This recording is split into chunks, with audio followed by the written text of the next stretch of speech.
Good morning and welcome to Cooley Outdoors. I am your host, Brandon Scott, and with me today for the first time is my girlfriend, Sabrina Moon. Today we are outside of Cle Elum, Washington at the end of the Cle Elum River Road, and we are going to be doing the Cathedral Pass hike, which connects to the Pacific Crest Trail on this gorgeously sunny late September weekend. It is the 25th of September. It is a 2.5 mile trail to Squaw Lake, and then it's another 2 miles-ish to the Pacific Crest Trail intersection to make it about a 9-mile day. And we are going back that direction. Thank you for joining us. So for today's hike, we are heading up the Cathedral Pass Trail towards Squaw Lake and Cathedral Rock, and it is covered in 100 hikes in Washington's Alpine Lakes Wilderness. This trail is covered in some depth on multiple hikes, but Cathedral Rock Deception Pass, since Cathedral Rock is our intended destination today, this is the trail I would recommend. That is Cathedral Rock from near Squaw Lake. I don't think you can actually see Cathedral Rock from Squaw Lake, but that is the rock we are intending to go to. It is 4.5 miles one way to Cathedral Pass from the trailhead. It says 74 does it more depth, which is technically the route to Deep Lake. 2.5 miles, show up to Squaw Lake, and then 2 miles after that is Cathedral Pass and the base of Cathedral Rock, which is the end of the Cle Elum River Road, which is the road that doesn't go into Salmon Lasac Campground proper, but is part of the Salmon Lasac road system. Well, yeah, he's being casual, but Josh isn't doing that many stunts or anything. No. Probably we could always have a stunt double do his stuff, because I'm sure if they were doing early movies, he was doing more fighting and stuff. He can always have someone else do the fighting for him. Yeah. You know, he is probably in his 40s. Such a pretty stream to fish. Down.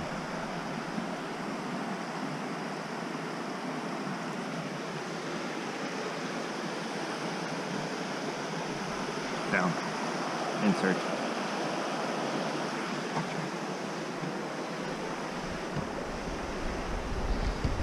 That would be the Cle Elum River crossing. So now we're on the other side of the fairly thin valley. And here's an old sign. I like pretty old signs. I think before too long we'll run into the Alpine Lakes Wilderness sign too. Munchkin getting all of her pretty pictures taken. And then I think away we shall go.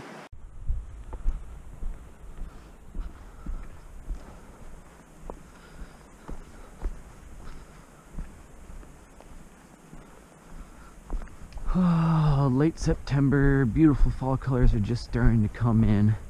We're only at about 3,500 feet right now, but by the time we get up to the top of the ridge line into the Alpine Meadows at 55-ish 100 feet, I'm sure it's going to be full exploded fall color, and it's going to be gorgeous. And you got Munchkin tagging along.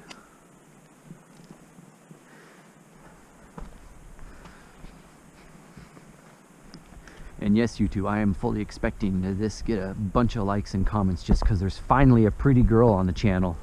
What?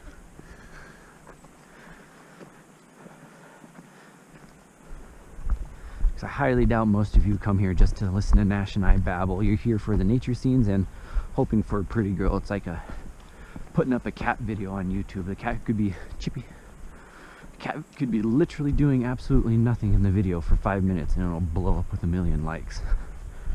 Whereas you stick some old stiff on the camera to talk about some really cool history and no one's gonna watch it except for the couple of guys that actually care about what he's talking about.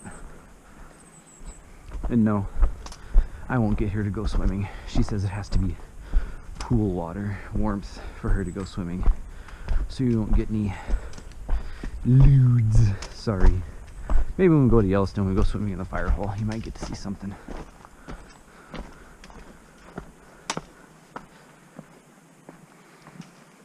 Ah, the steepness has started. Good. Let the steepness flow through you.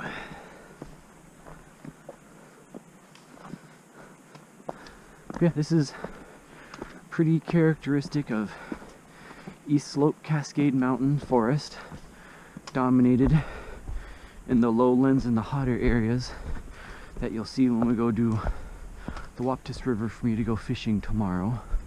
It's mostly dominated down there by ponderosa pine. Whereas you get up, as you get higher and cooler, the ponderosas kind of go away and you get more mixed like what's on the west side. More hemlocks, more firs, more other species of pines. And I'm hoping by the time we get to the base of Cathedral Rock, we'll be able to see more like Engelmann spruces and subalpine firs and stuff like that. And of course the amazing fall colors. Look at the size of that tree.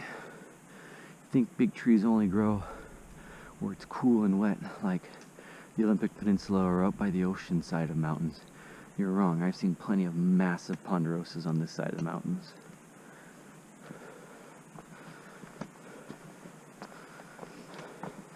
What's even funnier is when you see a standing ponderosa of about that size and you're marveling at its exploded burnt orange looking bark, and then you look up about 7 or 8 feet up the tree and you see a bunch of parallel lines coming down. In about 3 seconds your brain goes, oh, that's a bear. Oh, that's a bear. You realize you're not the biggest, scariest thing out in the woods, even today, which is nice. Oh, would you look at that? I babbled long enough for us to find the Alpine Lakes Wilderness boundary sign.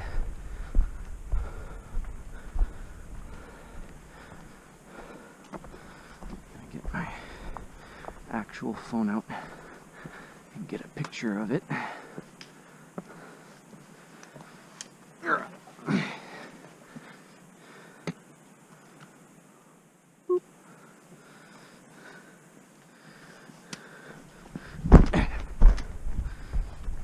Did you put? Are you recording?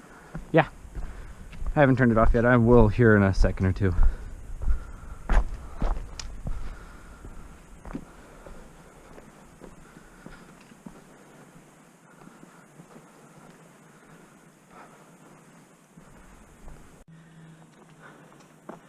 So now we are nearing Squaw Lake at about 2.5 miles, and we've gained a little over 1,300 feet in elevation, as you can tell. The forest has changed drastically. We've gone from very large conifers of mixed pine and hemlock to medium to small conifers of mostly spruce, subalpine spruces and some cedars, and a heck of a lot more undergrowth shrubbery, mostly in the form of the various species of huckleberries, which are all turning colors. Some of them are just starting to turn color, and when they do, you get to this pale peachy yellow. But I have seen some fully colored out dark, almost blood red streaks of bushes where there's probably cold snaps settled in over the night. But yeah, should be getting to Squaw Lake here momentarily. It's gotten warmer, but it's definitely not hot out. Munchkin is chugging along. There's some of that darker red berries in here, darker red bushes in here. And yeah, the huckleberries are out. There's a couple different varieties. There's a red one, a blue one, and a really dark red one. We're up in elevation, so it's going to be mostly these darker red purpley ones. Get a lot bigger than that.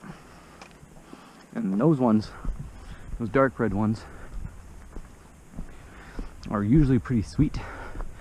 And then the like cobalt blue ones that are found a bit lower in elevation are the pucker your face tart ones. It doesn't matter to me. I love all huckleberries. I could sit in a huckleberry patch all day and just grub on them like a bear.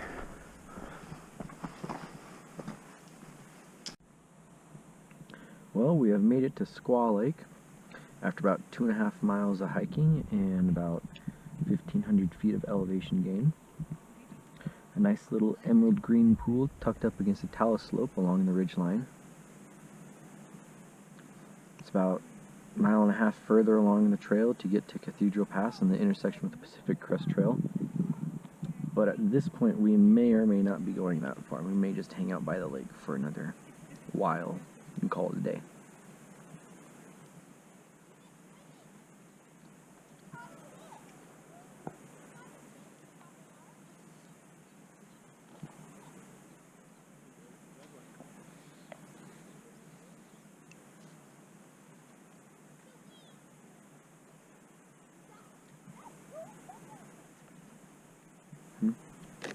Mm-hmm.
Well, we are home from our weekend camping. I really should be recording these intros. Well, intros are recorded on site, but I really should be recording the book parts and the outros at the trailhead too, so you get a more realistic experience. But anyway, we are home from our camping trip. This is going to be the outro for the Squaw Lake hike. We didn't make it all the way to Cathedral Pass. We didn't get to the trailhead till like 10:30. It was a chilly and slow start to the morning. But we didn't get to the trailhead till about 10:30. And it was slower going than expected up the trail, so we didn't get to Squaw Lake itself till almost 1 o'clock. And now it's only 2.5 miles of the 4.5 miles one way, so it was either hang out at Squaw Lake and enjoy the lake for an hour-ish, or try for Cathedral Rock and maybe not even make it to Cathedral Rock anyway. So we hung out at Cathedral Rock, we hung out at Squaw Lake and left Cathedral Rock for another time. Both of us determined to get to Cathedral Rock. And that'll be it for today's video. There will also be at least one long exposure to go along with today. There'll be from 2 different viewpoints we sat at Squaw Lake, and then on the way back down to the campsite, we stopped at another lake along the road, and I took a long exposure. And I also took a long exposure of a waterfall along the Cle Elum River Road called Triple Falls, and I took some video of that too. It looks like a pretty sweet swimming hole to come back to next summer. So thank you everybody for joining me and Sabrina on today's adventure. Give a like down below, give a comment down below, give a share to whatever social media you're using. Have a good one. Ciao.